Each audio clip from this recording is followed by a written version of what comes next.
What up folks, Graphics Rogue here and welcome to Uploaded, a new series I'm making where I pluck out some of the headlines in gaming news and just give my thoughts and feelings on them.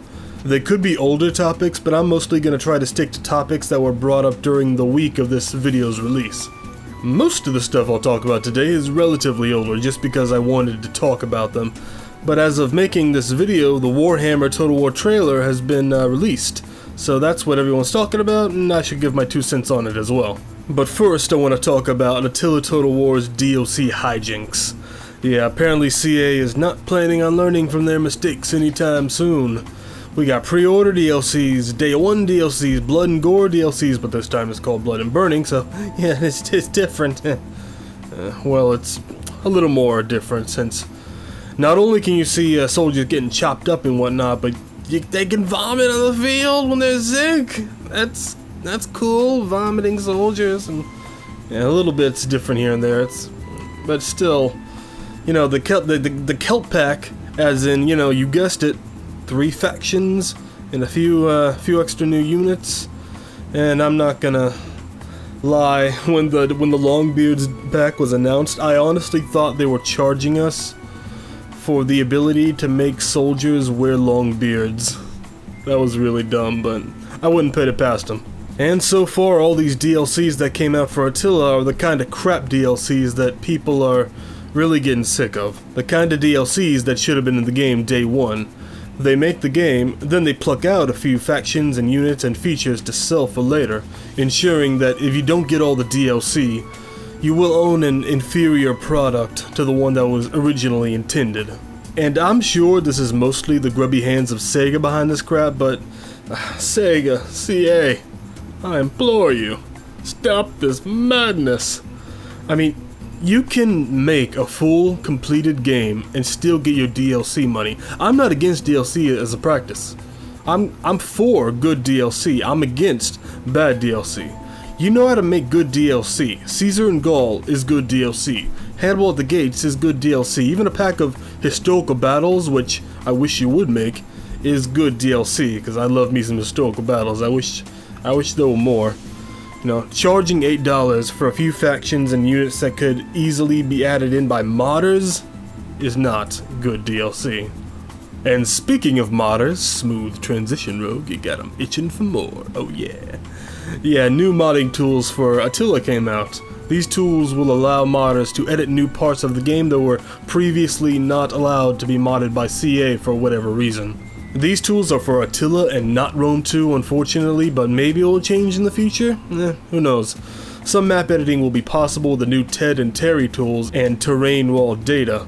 Creating battle maps is a big part, creating battle maps for the campaign map, or custom battles, or even historical battles. Hopefully we will see more of those than we did for Shogun 2. User-made historical battles, I mean, because I do love me some historical battles.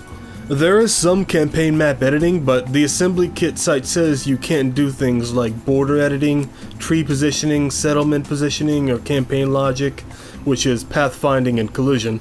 Bottom line, as I've said before, we'll never get any Lord of the Rings type mod overhauls again. But we may get some changes to the map that aren't just battle map related. There's currently a Lord of the Rings mod being made for Attila, I think it is, but if you can't change the battle map, what's the point? You can't have Lord of the Rings in Europe. TED was in Shogun 2, and with that, modders were able to somehow figure out how to mod the map in that one, not to a Lord of the Rings extent, but they were able to add regions and even a whole new country with one mod. That country being Korea, yeah. I'll definitely be talking about that mod in another video. So maybe we'll see more regions, which I'd love. I felt that the Greek areas and some Middle Eastern areas didn't have enough regions in them. They felt kind of empty to me. We may see some new areas of the world, maybe possibly, maybe India could be added in, or more of Russia. I don't know, we can only wait and see. In an Oakley High Def vid, he knows we will see the ability to script AI movements and some custom-made battles, making for some really cool historical battles. I really like seeing all this, but like most of the great features in this game, I just gotta say, why wasn't this in Rome 2? I don't know, but as cool as this stuff is, the restrictions on editing the campaign map is the most disappointing, and it's one of the main things that most modders wanted above all else, and if they aren't able to add settlements at least, like in Shogun 2, this will be a very light addition. But yeah, but you know what? At least they didn't charge us for it, cause you know damn well it crossed their minds. And also an Attila patch removed flaming torches. That's cool, but it would have been better if it was like Medieval 2, where if you lost your siege equipment and couldn't get in, the battle was over. You had to come back later and try again. Baby's first Total War indeed. For those wondering, I don't have Attila yet because I'm saving up for more parts for my PC. So yeah, hopefully I'll get it soon and I can get some more Attila footage for you guys. And lastly for today, we got a cinematic trailer for Total War Warhammer that was released on Total War's official YouTube channel. They even changed the channel banner and the channel icon to reflect Total War Warhammer. That's kind of cool. I'm not sure if they're going to change that or not. I'm sure they will. They might just, that might just be a for today thing since the Warhammer release was, well, as of making this video right now, today was the day the Warhammer trailer was released. Might take me a day or two to get this up, so we'll see how that goes. But, you know, for one thing, it's a CG cinematic trailer, and I'm not impressed by those. I am not impressed by those in the slightest, not anymore. We've seen too many CG cinematic trailers come out, and too many lies coming from CG cinematic trailers, so I don't trust those anymore. I don't get all excited for CG cinematic trailers anymore. You know, I just hope they don't Colonial Marine us. I mean, the trailer looks pretty cool. What's in it's cool, but you know, it's none of that. We need to see gameplay. We need a gameplay trailer. And the CA people have said they're going to be a gameplay trailer coming out in coming weeks, and I'll be excited when that comes out, if that's good. I'll be waiting for the gameplay trailer to come out. But yeah, overall I have a big meh thing about this because I am not in the slightest. I'm not gonna lie and say I know anything about Warhammer, because I don't. I don't know a goddamn thing about no Warhammer. Yeah, the only fantasy lore that I'm really keen on, that I really have some knowledge in, is Elder Scrolls. I love Elder Scrolls lore, and I know so much about that, especially from reading all those books in the games. I've read so much about those, and it's just so cool to me. I like Lord of the Rings. I like the movies fine, but I was never really deeply engrossed in that lore. And I only really discovered Warhammer like a couple of years ago when they were making some other Warhammer game. I don't even remember what it was called, 2K something, I don't know. I wasn't interested in it. It looks cool, but I was worried when it first was announced that it was going to take time and money away from CA from making historical Total Wars that we all know and love. You know, I don't want them to have all their focus on Warhammer, something I don't really care that much about. I would much rather have them do a historical Total War.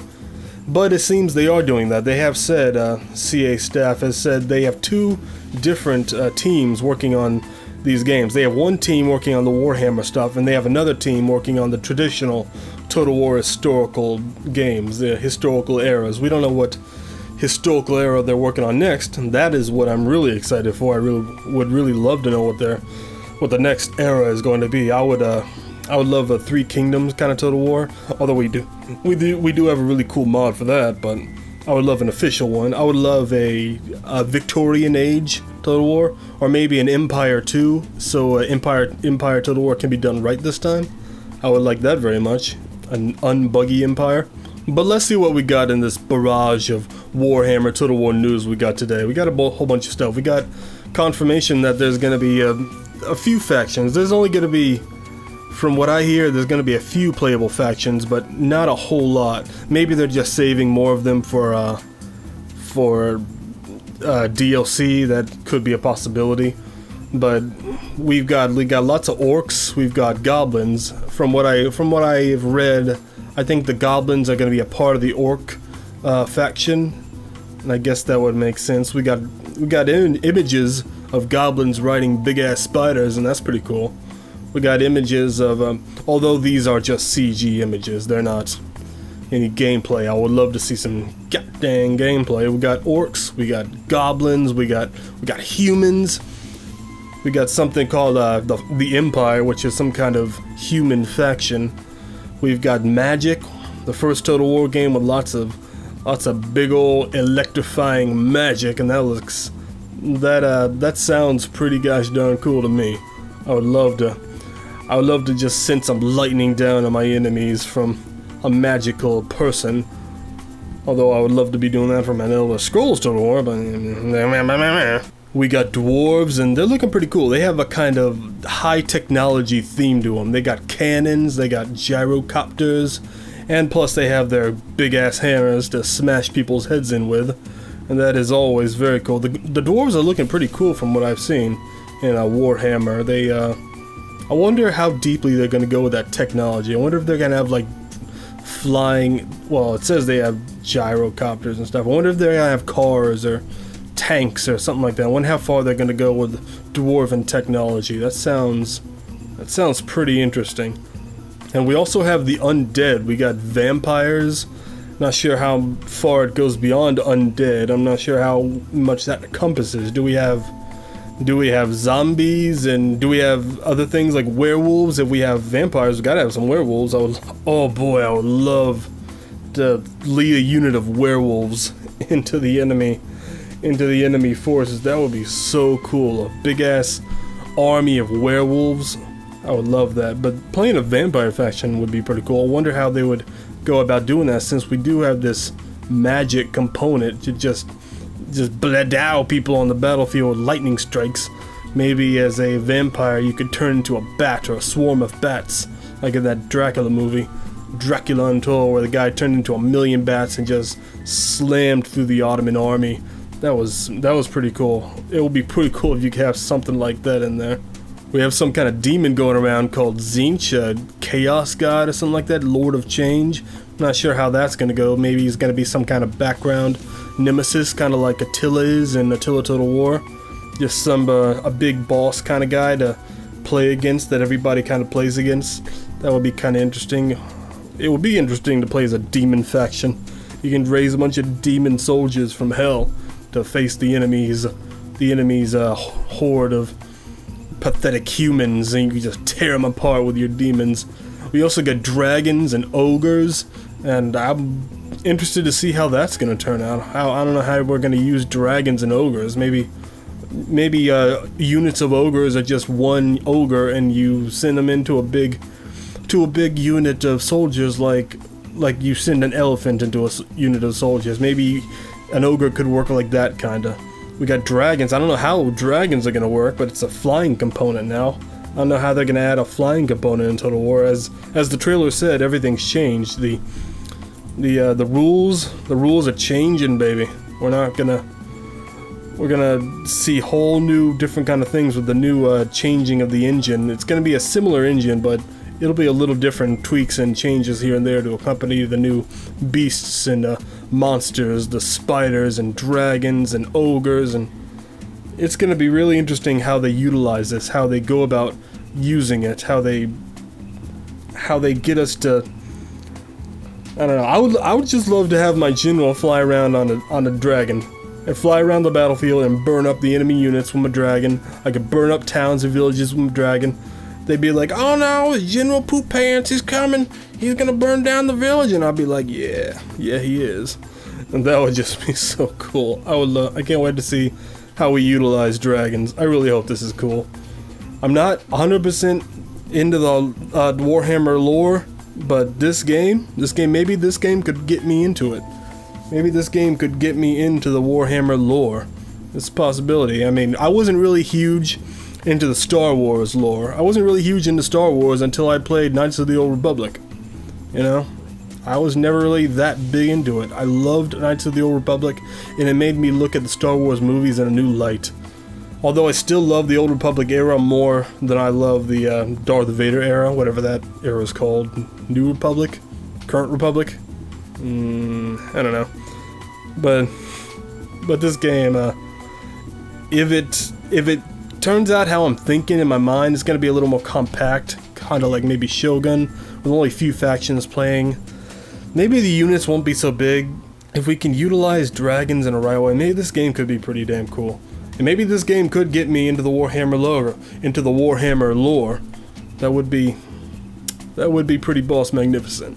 And there's also the possibility for elves and other races, maybe other factions to be added in, but maybe they'll be added in later by DLC, or maybe they'll be added in the other standalones, because there's going to be apparently 3 standalone games with these Warhammer games. Maybe some kind of trilogy, narratively driven trilogy kind of thing. Maybe narratively driven in the way Napoleon Total War was narratively driven. Maybe we could see something like that. Maybe a different standalone games on different continents of the Warhammer world, because I've seen a map of the Warhammer world and there's a bunch of different continents, so maybe we could have something like that. They probably won't give us an entire map of the entire world that you go around. It'll probably be more like condensed areas, which if done right could be pretty cool. Creative Assembly has also said there will not be modding support for this game, unfortunately. I would have loved some modder to get into the game and maybe switch it from a Warhammer game to an Elder Scrolls game. That would have been really cool for me. But, I don't know, there seems to be some kind of stickiness because they don't have the complete rights to it or something like that. I don't know. It's just a little more sticky in the legal department to support modding for Warhammer than it is the other games. But we'll see how that goes. Anyway, that's it for this week. Thank you for joining me. Let me know in the comments what you think about all this. What do you think about the DLC Hijinks CA continuously puts upon us? What do you think about the new Warhammer Total War? Are you psyched? Are you psyched out of your minds? Or are you just like, meh? You know, CG trailer, Warhammer. I don't care about Warhammer. What do you like? Are you pooping your pants for it? Are you going crazy? Let me know in the comments. I'm your graphics rogue, and I will see you next time. Peace.